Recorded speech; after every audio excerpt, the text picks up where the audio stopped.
Hi, everybody. Did you sign your life away to Disney Plus and Hulu and ESPN and all the other streaming services? Because I did, because I'm a pathetic man-child. Welcome to Students of S.H.I.E.L.D. Weekly Comic Reviews. I'm Mike. I am Daniel. And I'm Vincent. Did you guys enjoy Baby Yoda? Haven't Wow, watched it. already, man, pissing off people. I feel like we've already made jokes about streaming services. We definitely have. Maybe when it was announced or something. All right, this is our show. We have a retro book. What is it? It is Avengers Volume 1, number 230. So this is part of the whole storyline with Hank Pym, the court-martial, the divorce, the slap, all that stuff. Kind of on the tail end of it. I don't know about my co-host, but I have actually not read this stuff yet because it is in a very rare paperback that's super out of print. So we were able to read it this week, which is great. And this issue is amazing. Pretty much where we start off with Egghead being murdered by Hawkeye, who was, I guess, acting kind of in self-defense, because Hank Pym was about to get killed by Egghead, so Hawkeye kind of shot him and killed him. So we kind of put an end to Egghead as a villain, which is pretty interesting because he goes all the way back to like the original Tales to Astonish stuff with Ant-Man. So kind of weird to see that he's dead and gone in this issue. We get a little bit of a moment where I guess his niece Trish, I guess her name is, her and Hank are on a boat and they kind of disperse his ashes. We get some plot set up for another arc, I guess, that's coming with Star Fox, who's like basically chilling on this planet or chilling on Titan with this woman that I guess Captain Marvel had like a thing for and was told to look after her or whatever. And Wasn't he hanging out with Mantis? I thought it was Mantis. No. he called her something else. It was like Alicious or something. Okay. It's not Mantis. Yeah, it looked like Mantis, but it wasn't her. So but yeah, so he ended up like just talking to her, and he's like, I kind of don't want to hang out with you anymore. And she's like, oh, okay, that's fine. And he's like, yeah, I'm out of here, bye. So that's not really explained well. That's kind of like set up, I guess, for another story arc. And then the last little chunk of the story that we have is pretty much Hank kind of handing in his time as an Avenger, handing in his yellow jacket suit to the Avengers, and we get a little bit of like dialogue between him and Captain Marvel, which is pretty interesting considering this is the Monica Rambeau version of Captain Marvel. So she's just starting out in this run, and then transitioning over to Roger Stern, she'll grow as a character. But yeah, this is pretty much like the end of an era for Hank Pym, and I'm not sure how long this is between him leaving and him reappearing in the West Coast Avengers storyline. But yeah, just a really sad issue, a really good issue. This is Jim Shooter, right? No. Oh, it Nope. isn't? I forgot This is who. Roger. Al Milgrom. Okay, all right, so that's probably why it's better. But yeah, so that's all I have to say about that. What do you guys think? It was really, really good. Classic issue. Al Milgrom's art here, I thought it was pretty good. And, Roger Stern is one of the best Avengers writers ever. So, Yep. Don't have a lot to write home about because when something's good, don't have a really lot to say or add if you're not doing the synopsis. Yeah, can't really Yeah. bitch about it. I love this, but like slightly ironically, like when you really break it down, like 2/3 or more of this issue is like court scenes and like bylaws and charters of the Avengers. It's hilarious. And like Bendis kind of sort of did some of that stuff, but like Bendis like, has sitting or eating Chinese food and then they run to the Quinjet and that's the issue. but like 70s through like 90s Avengers, like it is very strange. Like they have all these like rules and bylaws and chairmen and everything like that, and it's hilarious. And like in an Avengers issue in the 80s, you know, you're bound to have a scene of them just like sitting at a table having a meeting, and not like a meeting like you know, actually interesting, like this is our next mission, just literally like, all right, we got to pass this bylaw or some shit. Yeah, I think the Hawkeye stuff is handled really well, and the Hank Pym stuff and how he interacts with Janet.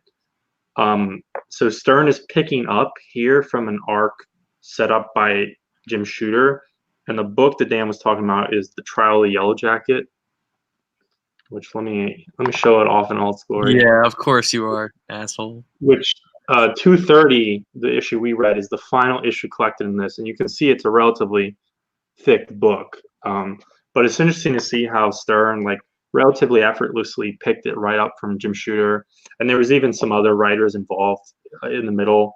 I think like through some of the like late 70s, early 80s, you had big periods of the Avengers where it's like, wow, 4 people wrote this issue. This doesn't make any sense.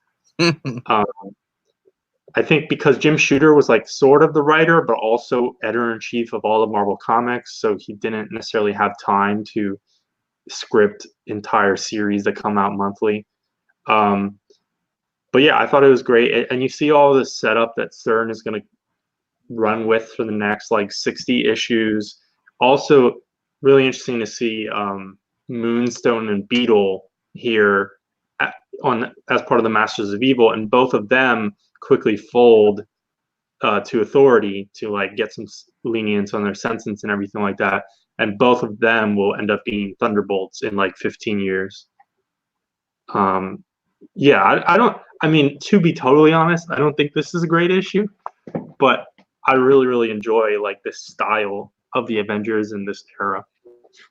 And that was from August 1983. Definitely a worthwhile retro. And now to the books that came out this week.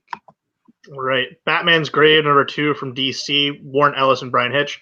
I make the joke off air when we start with our recaps with recapping from the last issue. This one literally starts like after the first one ended with Batman fighting this cannibal in the apartment after he was investigating the crime scene there.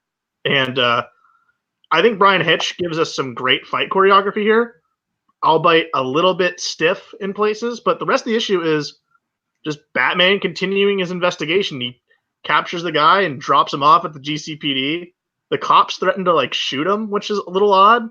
Which I'm thinking this book is just not in continuity, and it's Warren Ellis doing whatever he wants because it feels very out of place, especially with Alfred being like a semi-alcoholic here. But Gordon informs Batman that the man that he captured in the apartment was Eduardo Flamingo, who is actually a Morrison villain in the Batman and Robin series. He dresses like Prince and has a domino mask and like a whip, and he eats people's faces. So interesting that they've used him here in a way that he doesn't look at all like he originally looked. But the search leads to a businessman that was murdered in Gotham, which Bruce leaving more questions than answers with the morality of, well, this guy was bad, but he doesn't deserve to be murdered. I think this is still pretty good. I like that we're just going deep dive Batman working on a crime case. And that's what it's going to be for 12 issues.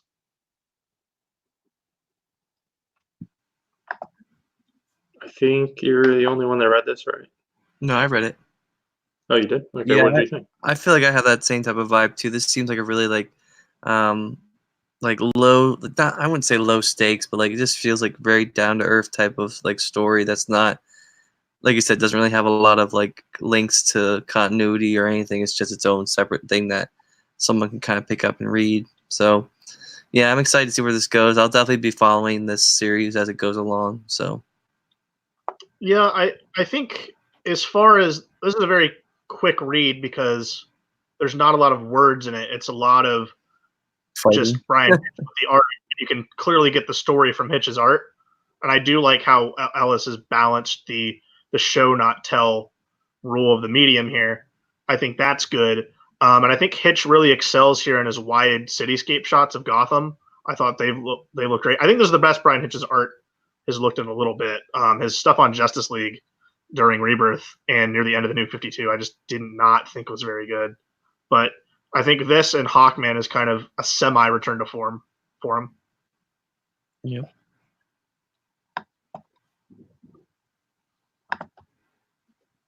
Oh, I'm doing detective?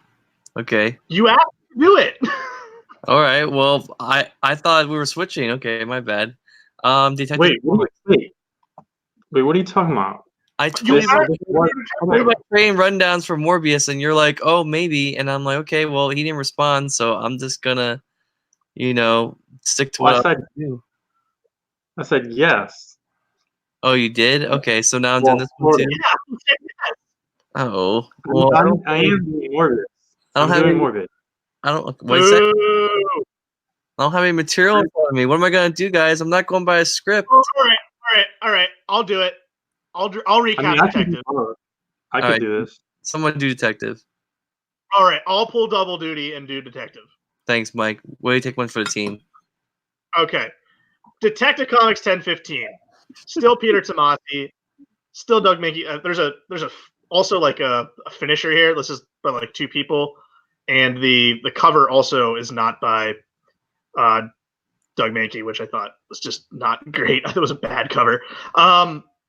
I will say this picks up with the Mr. Freeze arc as Mr. Freeze's wife is kind of going crazy. Victor has introduced kind of violence and chaos too soon to her, and she's kind of going off the deep end, and she wants to be completely independent from Victor as she senses that he's trying to control every aspect of her life, and this has all kind of been thrown at her so fast. Meanwhile, Batman, Alfred, and Lucius Fox are trying to find a cure for the women that have been like infected by the freeze virus. So they test it on Batman, and his arm goes numb, and he's like, "Well, we can't use it on humans yet, so you guys still work." And he ends up teaming up with Victor here in order to save his wife. Victor helps complete the cure for them, and they go after Freeze's wife, and I believe they're heading up to like Alaska. So it looks like the tables have turned here as Nora Freeze is kind of becoming more and more erratic and mentally unstable as she's taken to the gift from Lex Luthor because of the cure from there. And now Batman and Victor Freeze have to team up. I thought this was pretty good in terms of the story. I'm kind of happy it went this way, just because now we have to see Batman and Victor Freeze work together, which is a kind of team up I like to see. And I still think interesting stuff being done with Nora here because this is something that no one's ever done before with her.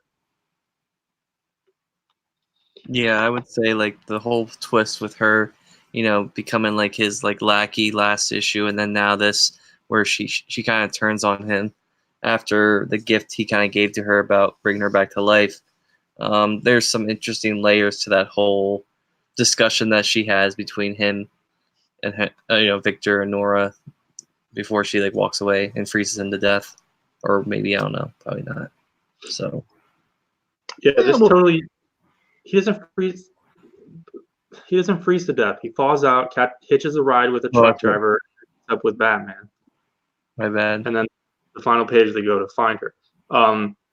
But yeah, I enjoyed this issue. This issue, I like how Tomasi has set this up issue to issue, because at the end of last issue, I had an entirely, I had a concept for, oh, this is an interesting new thing with Mr. Freeze. And now in this issue, once the like twist happens with Nora, the entire arc, it's so suddenly entirely recontextualized, where this is a completely different kind of Mr. Freeze story than even the previous new kind of Mr. Freeze story. And I kind of like this version better. I was a little wary, like the status quo that they set up last issue where they were going to be Mr. and Mrs. Freeze. I was a little wary about the long-term implications of that. But now this here, you can see that Tomasi set an out up for himself. And I mean, obviously it'll be interesting to follow, but you can kind of see where things are going to fall back into place. Like Freeze is going to have to revert Nora back, put her back in the thing, and he's going to go back to his original motivations and villainy. Not necessarily total clean slate, but you can see where the pieces will move back. And I think it's pretty clever by Tomasi.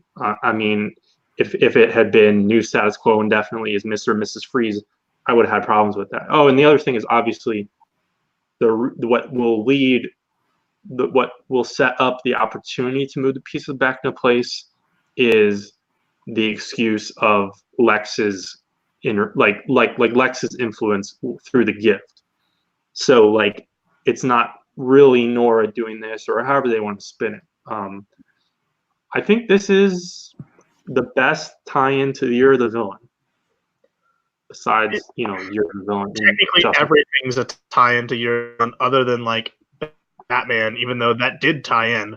Yeah, but I'm saying like for a series outside of Justice League, obviously, for a series to take the Year of the Villain concept and the gift from Lex to villains and like actually play with that in an interesting way. And of course, we are not reading every single DC book, especially me, especially Dan. But I think this is the one to execute on it in the most interesting way. Whereas others, it's just like, here's an excuse to have an overhyped major villain show up. Yeah, I agree. And I mean, we'll talk about an overhyped book later from DC, but this was good.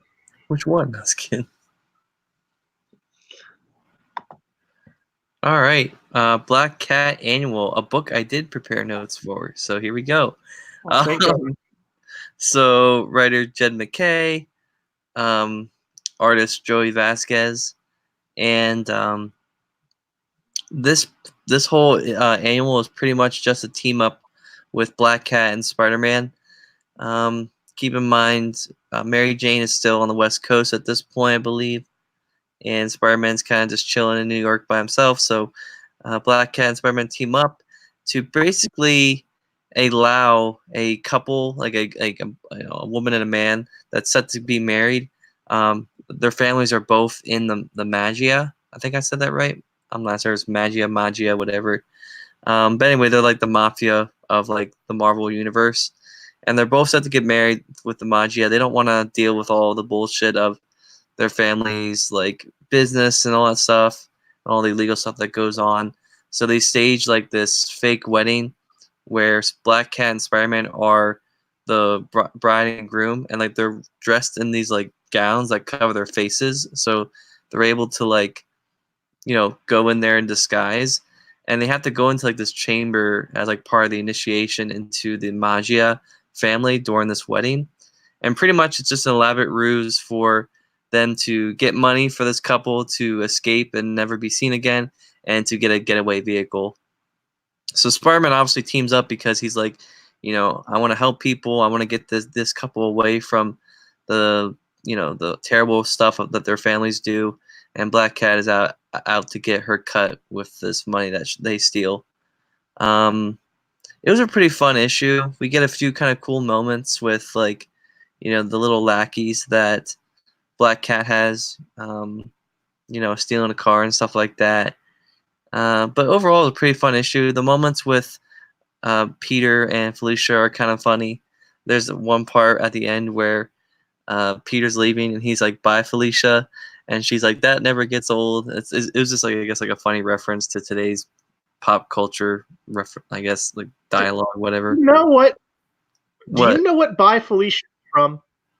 No. That's what I thought. Yeah, I don't. Someone can tell me what it's from in the comments. But yeah, we also get a reference to Black Cat and Spider-Man's like supposed like marriage, I guess, or Vince could probably talk about it in Spectacular Spider-Man number 300. And the last thing to note here of this whole issue, once it wraps up, the end of the issue basically has Black Cat talking to her lackeys and saying, I heard of a job going on at a museum. Do you guys want to help me, go after that job? And that is actually what leads to the events of Black Cat number 1. So it's kind of cool to see at the end of this issue that all of this was a prequel to the first issue of the series. It's not really following in the continuity as it is right now. So that was a little interesting to note. But overall, pretty fun annual. Nothing too crazy going on. But yeah, the series is definitely getting better, I think. And definitely, I think, is getting some more people jumping on to reading it. So good.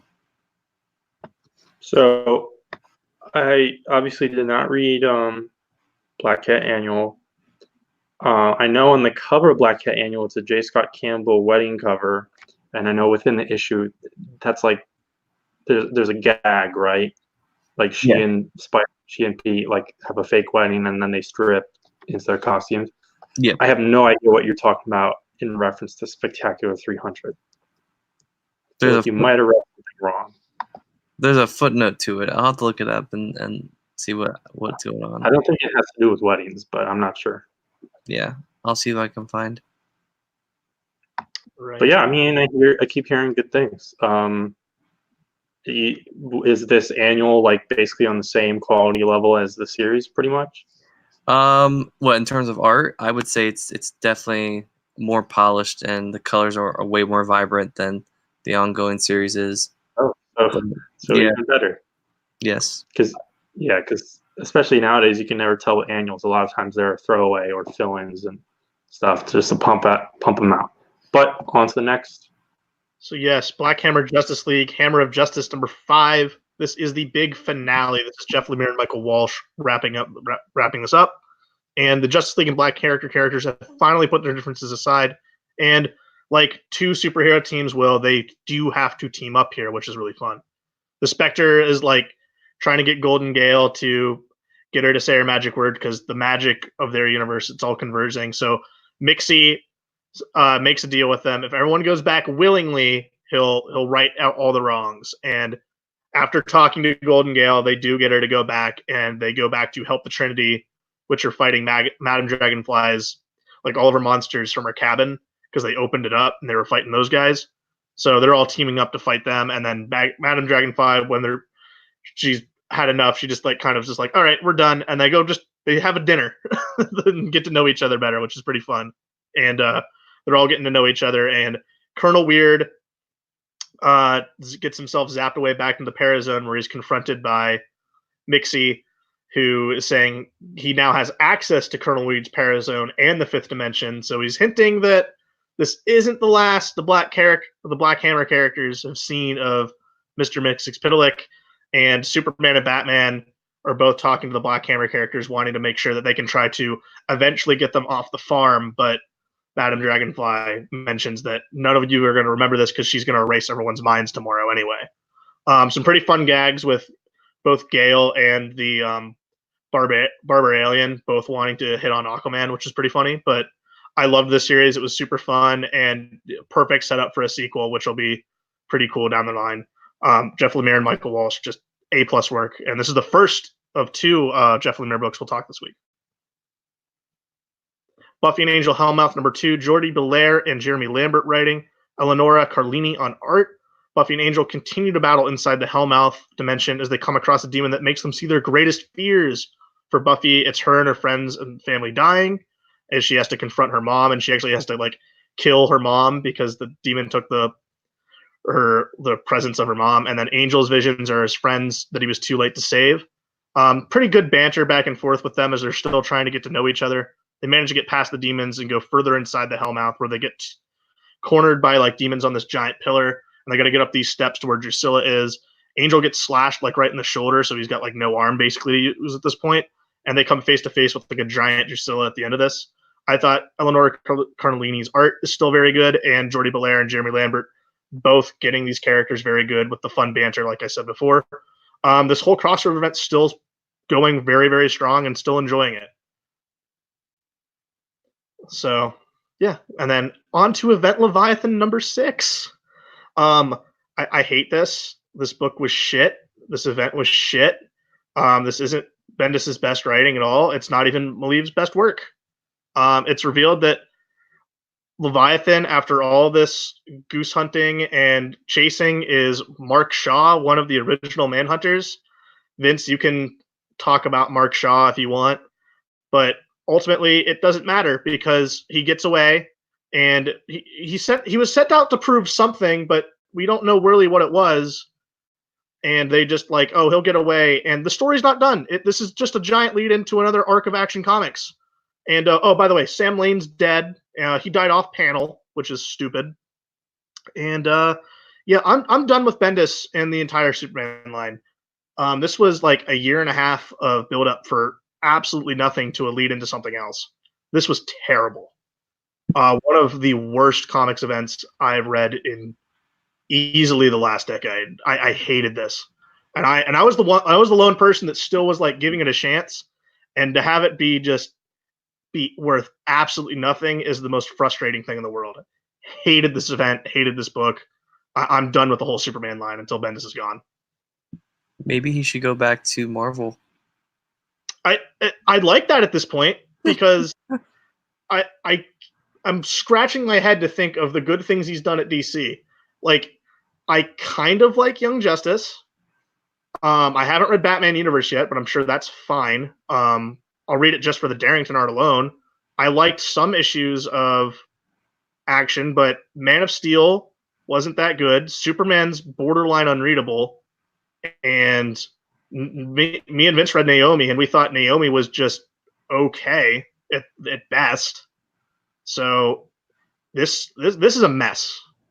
Are you surprised by how bad some of these titles have been? Yeah, because coming in, we clearly got we knew Bendis had good dialogue for Superman. He wrote a good Superman, and to have two hyped up stories, one we're not even covering. We haven't even touched the Superman book on the show, with the Legion of Superheroes and all that. But I jumped back on Action to follow up with this Leviathan thing, and there were moments of this that I liked, and just like nothing has happened in a year and a half, and for this to simply be 6 issues to a lead-in to another event in Action Comics is, I find it inexcusable. It's just a giant waste of time. I don't really have. Well, I will spare myself of going into Manhunter lore too much. But I do highly recommend, especially if you're fascinated by the DC universe, look up Manhunter on Wikipedia, because the complication is that there are like 7 characters named Manhunter, and some of them are tied to like cosmic lore, and some of them are street level heroes. 2 of them debuted in the Golden Age at the exact same time. And Jack Kirby was involved with 2 iterations, and Mark Shaw is one of the Jack Kirby ones. Very complicated. Just take a big shit on Jack Kirby's creations right there. The Manhunters are ruined now, pretty much. Well, Manhunter it's always been complicated. If you're interested in Manhunter, besides simply reading wiki pages, which will be very entertaining, I promise, especially if you're like a nerd, if you actually want to read comic books about Manhunter, check out the Kate Spencer run by Mark Andreyko. That's the Manhunter who is one of the detectives within Event Leviathan on the team with Batman, and that was a very, very great underrated run. If you're really looking for it, I think we've been able to spot a few of those books at like Ollie's, if you're near an Ollie's. Yeah, they're pretty affordable. There are 5 of them total. All right. I mean, it was cool to see Kate Spencer back, but ultimately she's like kind of a villain now, so that was a waste. Well, I didn't even know about that, but well, I'm sure Bendis will as well, but she might be popping up in Supergirl a bit because she was created by Mark Andreyko. He's still writing Supergirl. Actually, no, I don't think he is. I think he just got. I mean, yeah, I thought I was done griping about Bendis, but like going further into this, he can't write. Damian is all off. Every other word out of John Constantine's mouth is like bloody this, bloody that. That's terrible. This is bad. Like it is bad. No good. All right. So the other Jeff Lemire book for the week, Family Tree #1 from Image Comics. Lemire is just writing here, just as he was on Black Hammer Justice League. He wrote that, right? It wasn't just like someone else? No, yeah, he wrote that, and then he did some variant covers for it. Okay. But art on this series is by Phil Hester, and we open in Maine in the late 90s, and our main character sort of is a grouchy single mom. She works at a grocery store, and she gets called in to her son's school because he's gotten in trouble for having weed. And she's she's a little brash and grouchy and stuff like that. And her son's kind of like slightly like foppish and like delinquent. And then she has a daughter, and her daughter earlier is shown that she has a rash. And it's like kind of weird looking, but at first it's not 100% clear because like, okay, Phil Hester's just like being weird with the rash because he has a very unique art style and everything like that. Um, and a mysterious man gives her a bag. And so then when they get back home and they're having dinner or whatever, she takes out, pulls up her sleeve, and the rash is worse and worse. And then she turns around and there's a tree branch growing out of her back. And so I guess she's basically turning into a tree. And so then everyone obviously starts freaking the hell out. And they're like, we got to rush to the hospital or something. And on the way, some chaos starts breaking out. And there's like some creepy dudes that try to grab her and bust up their car and everything. And the old man from earlier shows up again and shoots these dudes. And it turns out he's the mother's grandfather, making him, I guess, the great grandfather of her kids. And that's basically where the issue ends. But we also, basically, the whole issue is flashback. And I think following issues might get us jump forward / to the actual present of where the bulk of the story is going to be. And it's kind of like a post-apocalypse sort of, and everything's overgrown. It's kind of reminiscent of, like, off the top of my head, the best comparison is the Last of Us, as far as that overgrown like rogue plant life thing. And it's not entirely clear if this rash that the girl has is something that affects multiple people. I think that's the implication. So a lot of these plants that have overgrown may have formerly been human beings. Also, a similar kind of concept in the very underrated movie Annihilation, for a little bit. And I really liked this issue. It's hard to tell exactly where it's going from, as I said, but Hester's art is really, really nice. And I think the 3/4, we don't see much of the old dude yet, but the three main characters, they're pretty engaging. And I saw on Lemire's newsletter that he kind of explains this as his like indie take on the same kinds of concepts from his Animal Man run. So it's the idea of like horror, and specifically like body horror, but tied in with family. And I'm down for that. I mean, it doesn't seem like it's too like gross out, or like it's not the kind of horror that I don't like. This is the kind of horror that I do like. I mean, when you really think about it, very, very close to Swamp Thing as well. At least what we can grab from the premise. I really dug this, so I'm definitely going to keep following this. Did you read it? Yeah, I like this a lot. You made the connection to Animal Man, which I completely forgot about. It has a lot of those elements. It was a delight to see Phil Hester drawing a book. I don't know the last time I've seen interiors by him more recently, but Phil Hester's one of my favorite artists of all time. I love his work on Green Arrow. He's my favorite Green Arrow artist of all time. And it's so cool to see the two creators I really, really like working together on a project. And yeah, I definitely got those connections to The Last of Us, but very intriguing first issue that is kind of like a horror book, and I'm down for it. And I'm very excited to see where it goes, just because I like this creative team so much. Yeah, I would say, just to echo what all you guys said, this is definitely another series I'll be jumping on and reading more of. Yeah. Cool. Thumbs up from us. Sounds like we're all going to keep reading it, so stay tuned whenever the next issue comes out. And the next book, History of the Marvel Universe, number 6. No, number 5. Right? Is it 5 or 6? This is 5. Yeah, we got one more. It's 5. Okay, it's 5. Number 5, fixed. So last issue ended with Onslaught.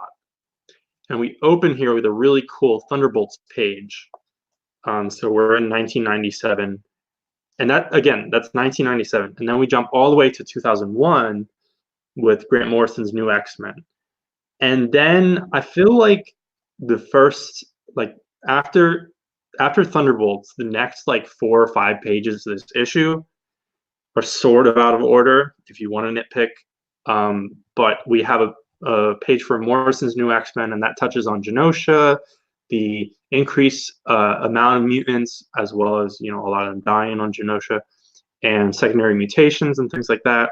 And then we get right into the early 2000s, where you kind of have that like Marvel Knights / like throw everything at the wall, like the kind of like desperate early 2000s era of Marvel, where they were really being a little bit more experimental. They were bringing in the indie guys and everything like that. So we have Sentry, Jessica Jones, Runaways, and X-Statics all on the same page, which I think those 4 characters, that really encompasses what I was just saying. And that's like one of my major eras for Marvel, sort of.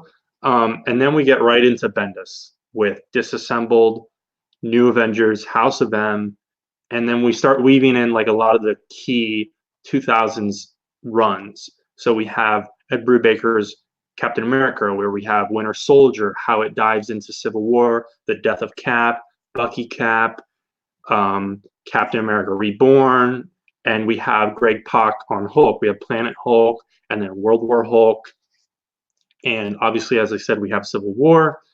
And then we get one little page spinoff for Cosmic Side, the mid-late 2000s revival of Marvel Cosmic with Annihilation, Conquest, Guardians. And then we have kind of like middle era Bendis. So we have Secret Invasion, Dark Reign, and then back to X-Men with the Messiah trilogy era. I know what they're going for, and I read the footnotes, and it makes complete sense, but I found the panel which particularly focuses on Rogue and Gambit a kind of strange thing to focus on. But that's just my weird thing. And then we have Siege, the Heroic Age, Carol becoming Captain Marvel, and then essentially I'll refer to this one panel as the pushing too hard and mangling of S.H.I.E.L.D. in the Marvel Universe by way of Bendis and Hickman, etc., and Marcus Johnson and Coulson and all that shit. And then we finally get back to Spider-Man with a page focusing on Spider Island. That's basically, I'm not sure what they'll go into more from like late Dan Slott, and I'm guessing they probably won't touch like Nick Spencer, which is the direct next run. So I'm not sure how much Spider-Man we might get in the final issue, but interesting to see that they basically encompass like the entire Dan Slott run in one page with Spider Island. And there's mentions of Kane as Scarlet Spider, the Agent Venom's on the page, Anti-Venom, stuff like that. And then we have Avengers versus X-Men, the all-new X-Men, and it ends with Age of Ultron, which is a very strange ending.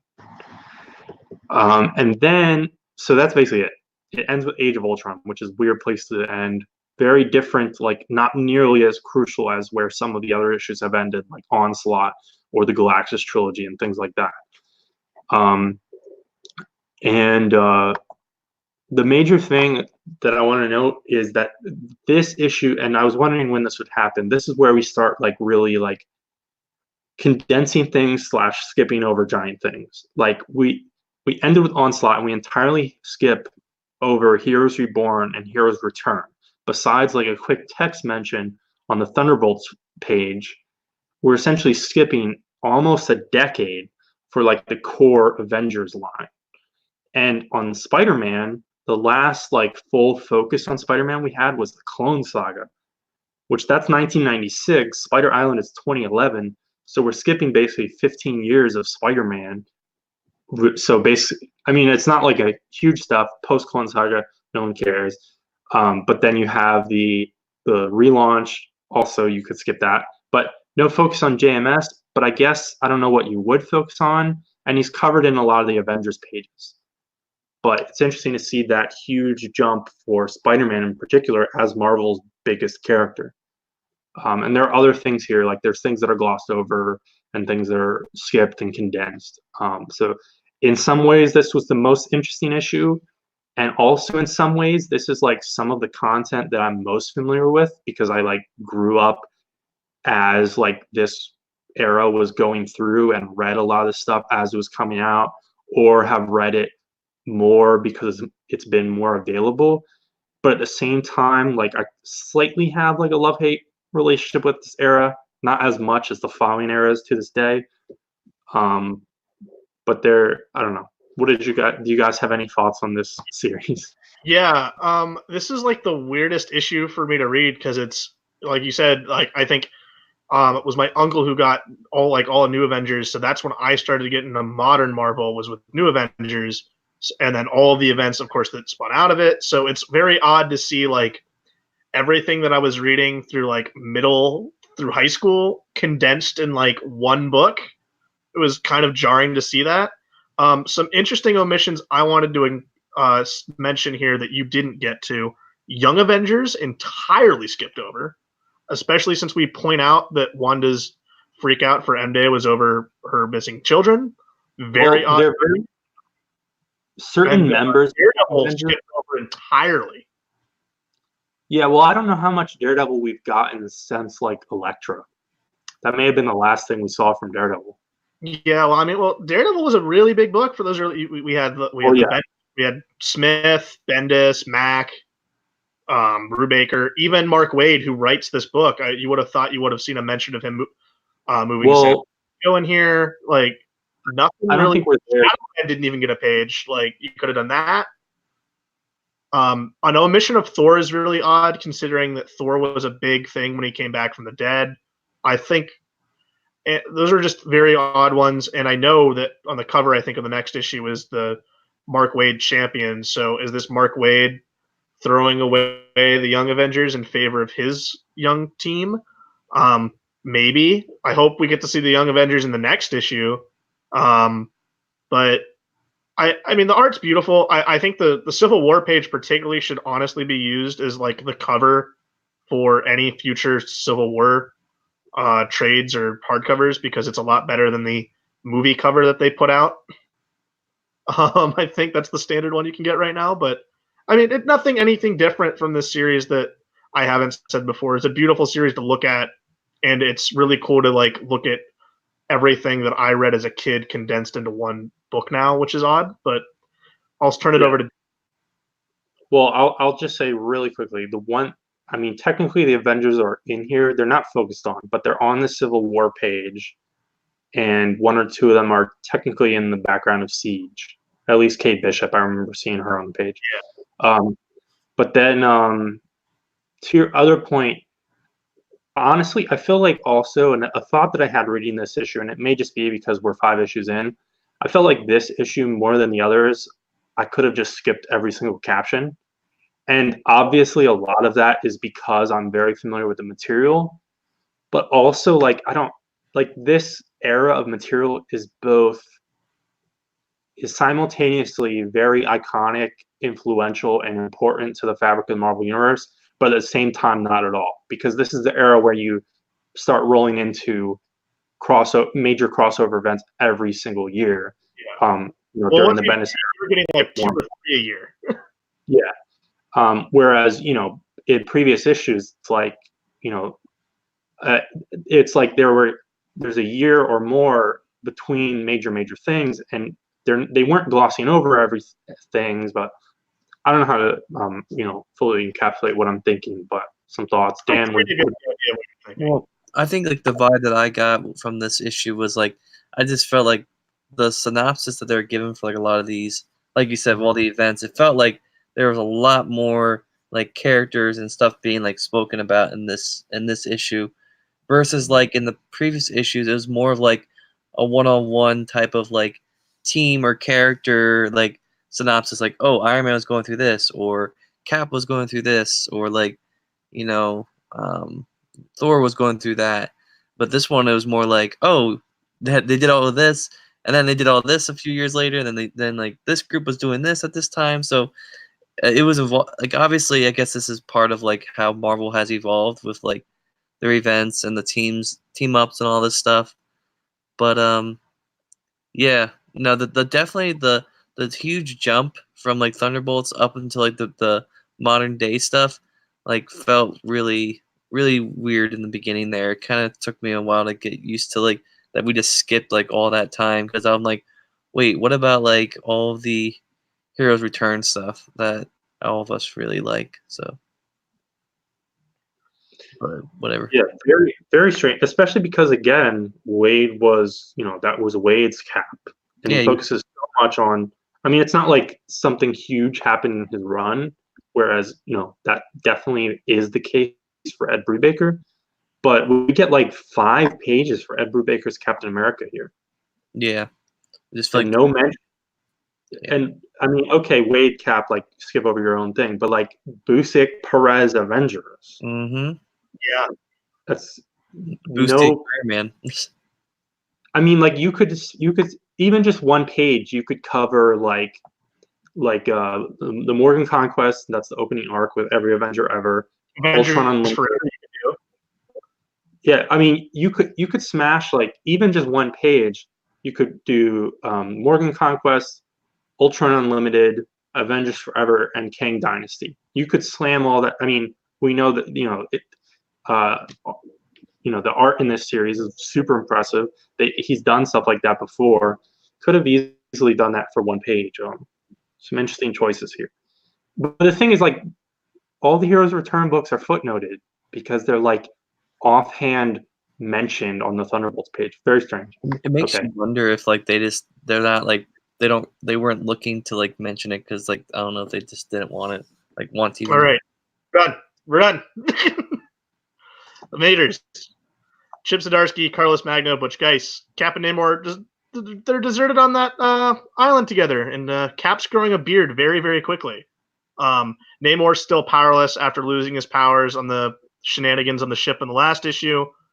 They realize that on the island that they're on, though, there's a Roxxon base, and they can go and try to get information there. This is all while this is all going on. Cap is thinking back to when he first met Namor again after coming out of the ice, where he couldn't remember who he was, and their memories came back, and they made a promise to each other of once an invader, always an invader, which is why Cap hasn't stopped helping Namor this entire series. He's honored that promise that they've made. As they make their assault, they come face to face with the Roxxon scientists and these horrible, like human animal gene splicing creatures that they've seen. One of the canisters gets broken, so Namor gets his powers back in the fight that ensues. So, and then he just unleashes all the monsters on everyone, and Cap's just like, "What the hell did you do? Like, you're no better than what you just did." And they realize that they have to regroup, and now they're able to send a signal out to the rest of the invaders because the missile's going to blow up like half the United States soon, and it's time for the invaders to assemble. So that's where we left. I believe the next issue of this is the finale. So this is all building to what I assume is the final issue.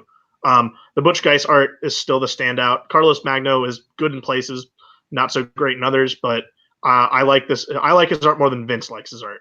But yeah, still another solid issue by Chip Zdarsky on Invaders. He really, really gets Cap, and I think this is a pretty good Namor issue, especially since it's coming out and saying that Namor is like, he's not really bad, but Namor is now dealing with the fact that, well, even if it was Tommy Macon that was making him do these things, Namor still acted on it, and whether it was like awakening something he would have done anyway or not, Namor is kind of adjusting to that right now, but still good.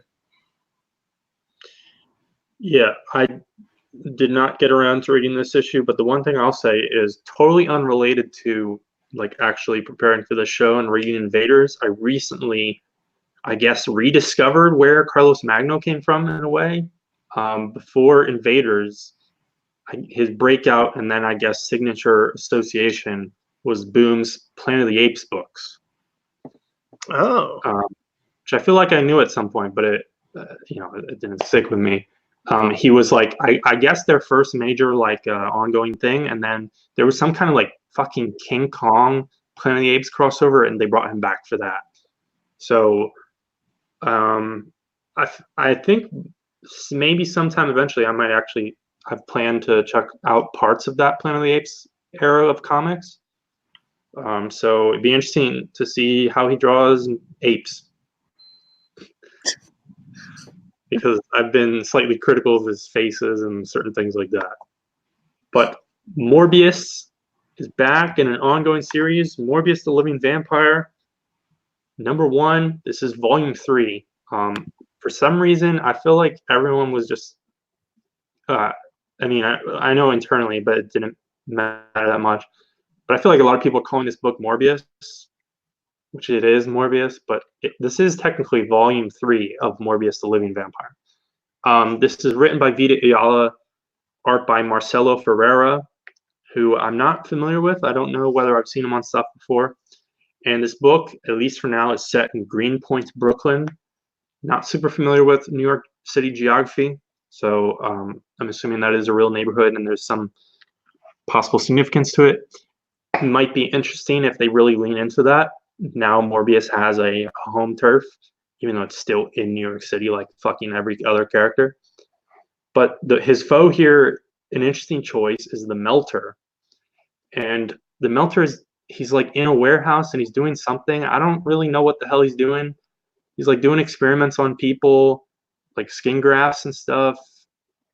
I don't know. And Morbius like raids him, and I guess to like fuck him up and stop him from whatever nefarious reasons, but also to steal his like gear, his equipment, and like chemicals to attempt to make a antidote or cure for his vampiric or science vampire afflictions, which cures him. Well, it cures his like basically his edginess. Like he no longer feels hunger and he doesn't want to rip someone's jaw off, but he still looks like a stupid looking vampire. But of course, it's a fake out. The final page reveal is, oh, it didn't work. And possibly he's even more savage. And we get an introduction of a new character here. Pretty certain it's a new character. It's just like this vampire hunter chick, which is going to help Melter get revenge on Morbius. And the easy choice here, if you wanted to use an established character, would of course be Elsa Bloodstone. That would be the great pick. But I feel like Morbius he's so much like he has a established history in that kind of like anti-hero vein, and not at the same time, but both he and Elsa have sort of been involved with the Midnight Suns or iterations of that kind of supernatural team up over the years. So I don't know that she'd actually go after him. And also, she's being used as a co-star in an upcoming Deadpool book for some reason, which may have already started. I don't even know. But overall, I thought this issue was fine. Like, it didn't impress me a ton, but I thought it was fully functional. I thought the art was kind of, middle of the pack, solid C tier art from Marvel nowadays. For those who did read it, what did you guys think? I thought it was all right. Like you said, the Melter is a really interesting choice for a villain. Not really the most complex character, but it seems like they're foreshadowing a bigger and probably more developed villain to come into this series. So we'll see. I didn't read this, so We're all just waiting in anticipation to see what you. I don't know why you're waiting on me. I didn't read this. Moving on, and at the end of the show, let's just be super sure to all note our pick of the weeks. Okay. And on that. Oh, so we can forget about it for the next 3? Yeah, exactly. So next book we have here is Punisher Soviet #1. Writer is Garth Ennis. Artist is Jason Burrows. So pretty much we open to the Punisher in a basement filled with a bunch of henchmen that have been like shot like clean through the head or whatever. And he kind of comments on how immaculately all those people were killed. He kind of puts them on like a little bit of a chase to find out about it. And pretty much like the whole basis for this storyline is he's tracking down this guy called I'm definitely gonna butcher this because this is a Russian last name, but his name is Pronchenko. I'm assuming that's how you pronounce that. Close enough. Yeah. So we get like a few little scenes. Frank's getting some intel from this guy in a car. He kind of like talks about a convoy going through the suburbs. So Punisher kind of tracks down the convoy, lures them into a warehouse where he kind of just blows up all these people in the convoy. He uses one of the guys that's there dying to, get some information. And it's really interesting during that whole interrogation. Like the guy tries to fake that he has a family, all this stuff, and like um, Frank kind of like sees through all the bullshit. It's really funny that I guess like for me, I don't know, maybe this is just the fact that like I'm expecting it to be Disney-fied with like the Marvel like comics that come out, but this issue was pretty graphic. I mean, there was obviously blood It's spat. What? it's a Max book. Oh, whoops. Okay, well there you go. That explains it. Yeah, because there was the F word being dropped all the time. Yeah, I'm surprised they still have the Max line going on. But yeah, pretty much the last like part of this issue is Frank getting like lured into like this strip club where I'm assuming that is Pronchenko that he meets in the strip bar or the strip club.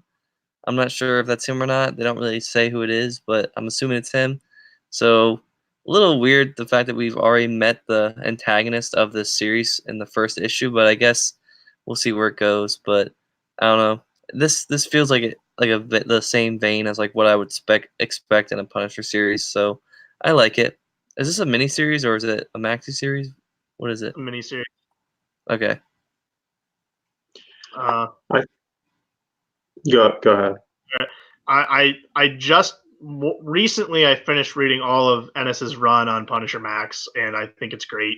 And he's able to just come right back in here, and it just feels like another arc of Punisher Max. And the scene where he's interrogating the guy and threatens to call his family and actually calls it, and he's going to torture him so his kids can hear.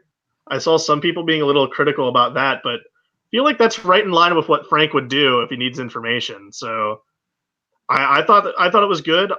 Jason Burrows' art I thought was pretty good, and I'm excited to see where it goes. I love Garth Ennis, especially coming into the back in this world of the Punisher. He's done a few. I think he did.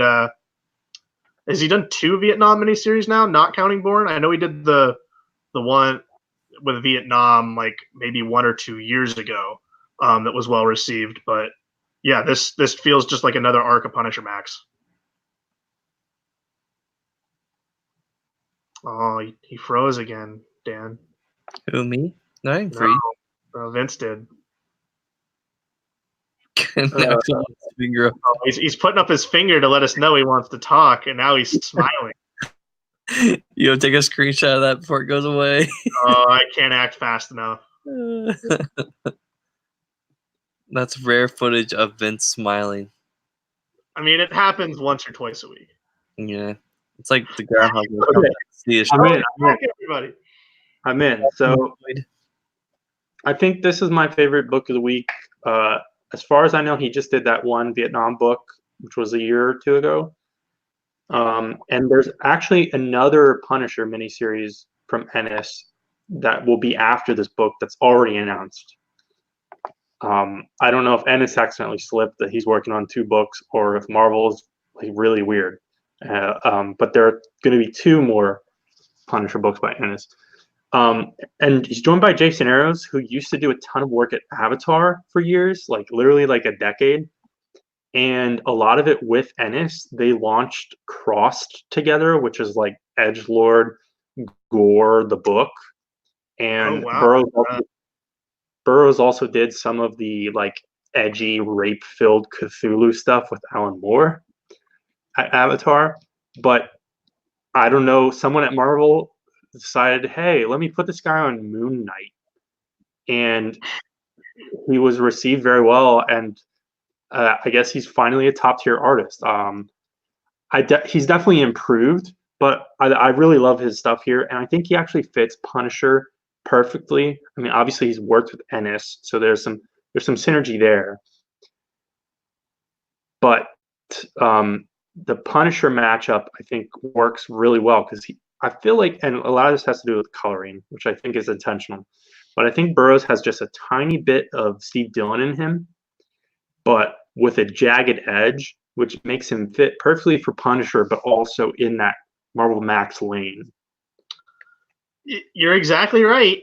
The only thing really missing from this is a Tim Bradstreet cover. Yeah, but the cover by Paulo Rivera, I mean, it's definitely not necessarily like Marvel Knight / Marvel Max Classic, but it's a good cover. Yeah, it's a great cover. Yeah, let me scroll through my list again. Yeah, this book is my pick of the week. I'd say Family Tree probably number 2. Yeah, I had contenders all over. I'll just do mine at the end of the show, just because I haven't formally picked one this week. Okay, so the next book is this. Okay, we got do them in reading order. So because on the reading order, it's before X-Men number 2. So now, am I doing both? I don't really care either way. No, I'll do Fallen Angels still, but you'll help me out just because I was confused. Really, what's going on here? But Fallen Angels number 1, Brian Hill, Seismic Kadansky. Originally, we had this slotted as number 2, but this is the last. Hickman's list. This is right before X-Men number 2. So, to be perfectly honest, I don't fully understand what's going on here. The colors were very, very dark, and it was hard to figure out what exactly the hell was going on, or even like text-wise or visually. Both very kind of startling. I thought Seismic Kadansky's art, though, was better here than it has been in Action Comics, because he's doing both books at once. This book is all about Quanon. Is it Quanon, the other Psylocke? So Marvel can have 2 Psylocks at the same time. But she's getting these visions of this girl dying, and she goes to Magneto for help because she needs to get off the island and investigate. I think this is in Japan. And Magneto's like, no, I can't do that. The island's on lockdown, but you can go talk to Sinister, and he can get you off the island. And officially, this will be off the record from the council. So I guess we're just breaking council rules all over the place very early on here, because Krakoa is still on lockdown after the death of Professor X back in X-Force number 1. Sinister helps get her off the island, and she ends up teaming up with X-23 and Cable, and they help her investigate this. They get into like a fight and a skirmish in different places here. I thought X-23 was written pretty far out of character, and Cable's here for some reason. I don't know why Cable's here, but the girl that Quanon sees in her visions is apparently her daughter, and they have to go figure out what's going on with that. Vince, fill in the blanks, because this was very confusing. Yeah. I mean, there's not actually much I can fill in. Obviously, it's referencing a lot of the body swap stuff from Psylocke and Quanon / Betsy Braddock, now Captain Britain. It's, and a lot of this backstory I don't think has actually been dived into that much, like all these flashback scenes and stuff. I think it's handled pretty awkwardly, where Marvel really is having their cake and eating it too, where Quanon is now wearing straight up the Psylocke costume, using the Psylocke name, and her justification for taking the name, I feel like it doesn't quite fit. I think some people will be okay with this, and at the same time, I actually, not necessarily like negative reviews, but I saw a lot of negative reactions to this issue, even within and without of X-Men fan base. I saw a lot of people being critical about X-23's characterization here. Well, there's her characterization, which I'm not going to nitpick on. I'm not really like a huge fan of the character. We know someone who is, so I'm interested to eventually get their opinion. I saw on Twitter that they weren't happy with it. Okay. What I can definitely understand anyone not being happy about or being very weirded out by is they're setting up a relationship between X-23 and Kid Cable. It's just so weird. I mean, I understand it is not the old man, future refugee, father of hope version of Cable. Like, that's not him. But which, by the way, how did that version not get to come back when we did this? Why did we keep Kid Cable? Well, because I don't know. I mean, Kid Cable didn't die, so I mean, that's the question I asked: is if and when this Kid Cable dies, do they bring him back as Kid Cable? Do they bring him back as Old Man Cable? Do they bring him back as Baby Nathan pre virus? That's what he's one of the characters where, if you think too hard about the mechanics, the new mechanics, there's some interesting stuff there. But this does it was interesting to see as we read more of these X-Men books that they are loosely following an issue-to-issue reading order. I mean, this does footnote X-Force number 1. Wanted to do. He wanted it to be like the 80s. And yeah, I mean, this book, I mean, I think this will be, so far, I'm not sure which number ones we have left, if at all, at least until the next wave. We're through the base ones, I believe. The second wave books haven't come out yet. So if we want to quickly, you want to rank them? Well, this is the bottom. So yeah, the list for both of us is the bottom. Number one it would be Marauders, then X-Men, Excalibur, X-Force, this. I think I pretty much agree exactly. I might move X-Men down one, but we'll get into that in a second. Oh wait, I forgot New Mutants. Oh yeah, New Mutants is probably higher for me than for you. I think New Mutants is right before X-Force when I did my rankings, so slot it there. I think it's number 2 for me, but otherwise not much different from yours. And it's not even like the characterization stuff and like the plot. It's like, honestly, this mix of 3 characters, I don't give a fuck about. Quanon, whether they want to call her Psylocke, gives zero. She's Psylocke now. They call her more than because Betsy doesn't want to be called Psylocke anymore. Yeah, she's Psylocke. But I'll call her Psylocke from now on. This Psylocke, it's weird because if I say I don't give a shit about Psylocke, I'm both correct and wrong. But Psylocke, I don't give a shit about Psylocke. I don't give a shit about Kid Cable. And X-23 is kind of cool. But 2 out of 3 cast members I actually dislike. And it's completely exacerbated by the fact that these 2 characters that I don't like are sort of like pale imitations of characters that I really do like.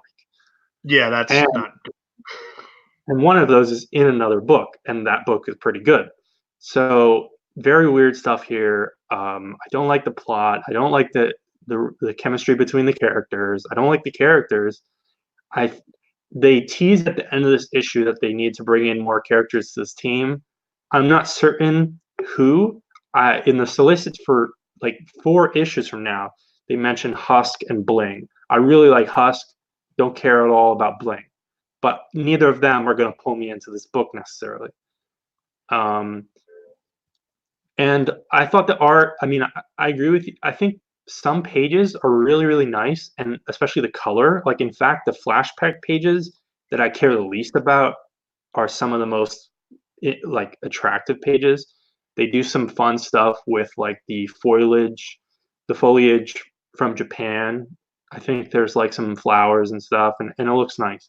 But a lot of the other pages and a lot of the pages like of the actual book, like what's actually going on, especially once they get off Krakoa and it's not the flashbacks, it's like really dark, it's muddy, it's not really my cup of tea. I mean, I guess it's the parts that I know how you pronounce his name, Simon Kodransky. It's the parts that I recognize him from, but I don't really like that version of his art, his main version.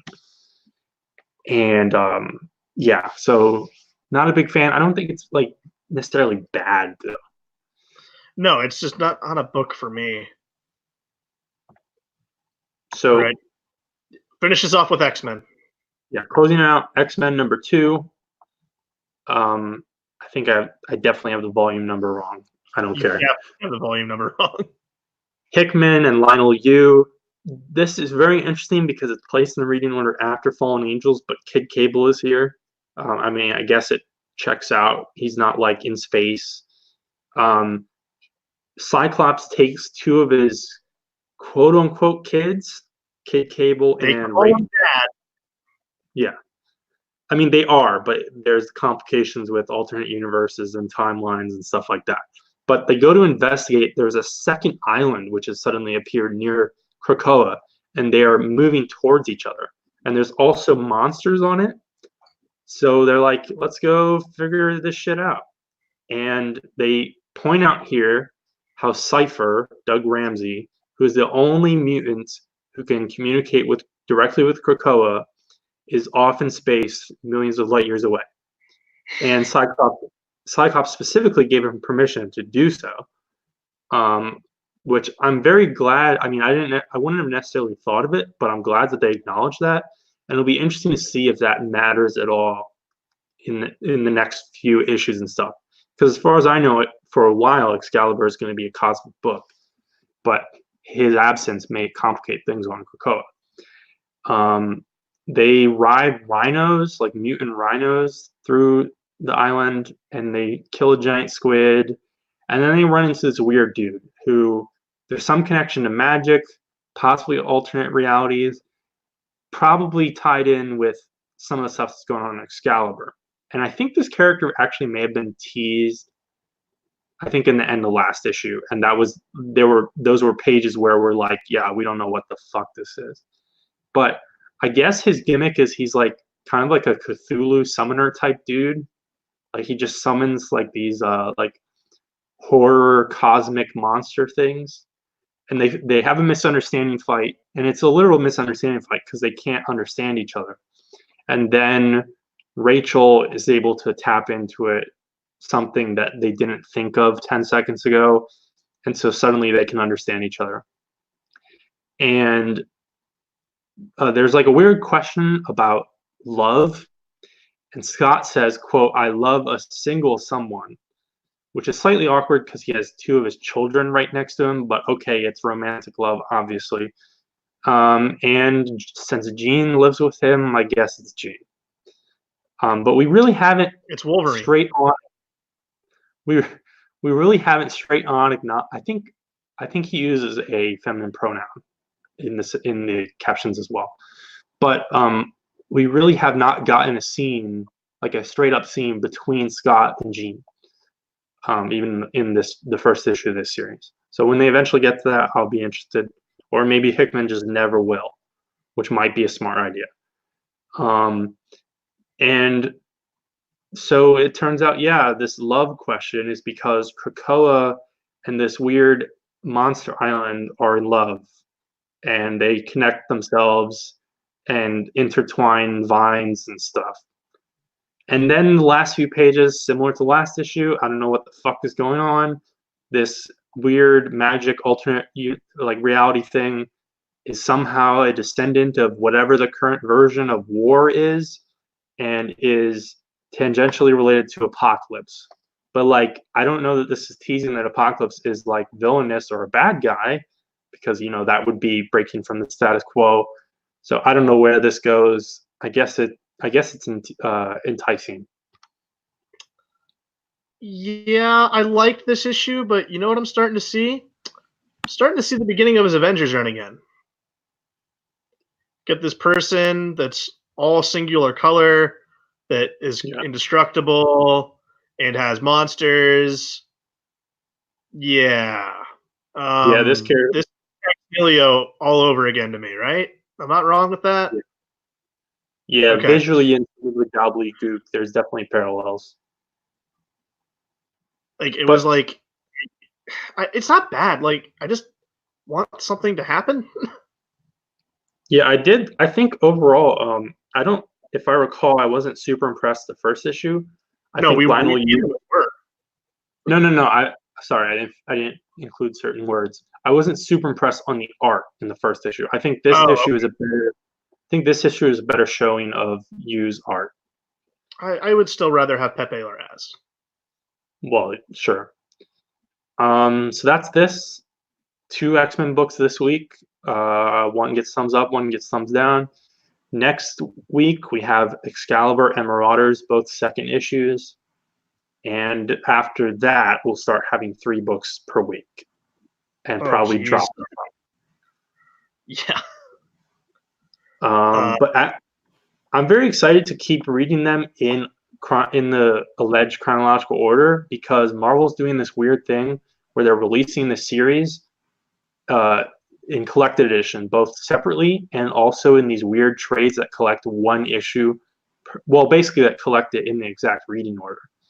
And I'm very interested to go along, and especially myself as like a very like anal collector, completionist type dude, I'll be evolving my perception of whether that reading order is makes sense or is a pain in the ass, which is usually the case. Yeah. So retro book for next week, and then I got my announcement. So our retro book for next week, actually, it's going to be a surprise, because surprise. All right. I'll reveal this part of it. It will be a DC book from May 1981. And I pulled it up, and there are a few interesting options, and we've kind of slightly moved away from the RNG from on that stage of picking. And so I will consult with my co-hosts, and we will have something interesting to discuss. So I guess before I get an announcement, picks the week, I'm going to choose Black Hammer Justice League. It was the book I had most fun with. Not to discredit any other books this week. It's a strong week of books. Punisher. Black Cat Annual. Okay. Well, all right. We're all hitting different places on the board, which is pretty cool to see. Mm-hmm. So, looking to next week, we have a lot of books. But I also realized we have like 2 X-Men books, and we have 4 Spider-Man books. Now, there's 3 of us. And I thought, well, we know a pretty big Spider-Man fan. So our buddy Matt's going to join us, if he still agrees to, next week to take down Spider-Man books, because we have 2099 Alpha, Amazing, The End of Absolute Carnage, Amazing Mary Jane #2, and Amazing Spider-Man 34 next week. That was the big announcement? That's my announcement, just because I just wanted to spring it on you. And then also he can recap Immortal Hulk and tell me what's going on in that book, so I don't have to do it for once either. Also, Dan, you have a very fun week next week, because you know what else comes out? Tony Stank #18. The Tony Stank Iron Man #18. It's finally over for you now. God, put me out of my misery. 18 issues too long. But DC side of things should be fun. We have Batman. We have the start of The Question, the Deaths of Vic Sage book, and if anyone else wants to read it, I might check it out, because Tim Seeley's writing it. We have a new He-Man book, so next week will be pretty fun. There's no chance I read He-Man. Oh, I know there's no chance you read He-Man. But the concept, I think he's like crossing over like the toys, the comics, the TV show, and the movies or some shit. So yeah, I'm I give him. excited what he's going to do, like what kind of continuity he's going to pull in for this. Yeah. So, but that'll that's be our show. It would be really epic if Matt actually joined this call at the very end. I thought about doing that, like, because we could have him like pop in, but I was like, it's too much work. All right, so all of our fans, the masses of you have something to look forward to next week, and so do we. Thanks for watching this episode. Saga reunion, and we're talking about Spider-Man, so should be fun. Peace. He hit exit, which means the stream is still going. Hi, welcome to the post show. The ticker's still going. Welcome to the post. Welcome to the post show. Yeah. It would be great if Vince reads his books and actually finishes what he says he's going to read every week. That is true. Wouldn't that be, Dan? You think that would be great?